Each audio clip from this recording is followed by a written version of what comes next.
एक गांव में एक साहूकार अपने परिवार के साथ रहता था। परिवार में उसकी पत्नी, एक बेटी और एक बेटा था। शानदार बंगला, नौकर चाकर, गाड़ियां और सब शान और शौकत का सामान था। उसके पास गरीब लोगों को बहुत ज्यादा सूद यानी ब्याज पर कर्जा देना उसका धंधा था। अक्सर लोग तंगी के दिनों में या किसी त्योहार या ब्याह शादी के मौके पर उस साहूकार से कर्जा ले लेते थे।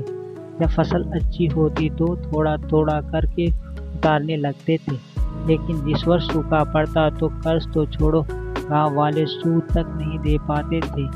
इसी का फायदा उठाकर साहूकार उनकी जमीनों पर कर्जा कर लेता था, कब्जा कर उन्हें बेच देता था और खूब पैसा कमाता। इस धंधे में उसका बेटा भी उसकी मदद करता था।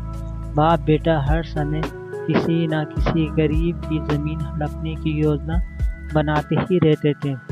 एक दिन शहर में एक व्यापारी आया और साहूकार से गांव में जमीन खरीदने का इच्छा बताई। साहूकार खुशी का ठिकाना ना रहा। घर बैठे बिठाए जमीनों का ग्राहक मिल गया। साहूकार ने उस व्यापारी को बहुत सी जमीनें दिखाई जो उसने कर्ज के बदले गांव वालों से हथिया ली थी, लेकिन उस व्यापारी को कोई भी जमीन पसंद ना आई। गांव में घूमते हुए व्यापारी को एक जमीन का टुकड़ा पसंद आया। उसने साहूकार से उस जमीन के बारे में पूछा तो साहूकार सोचा मैं डूब गया।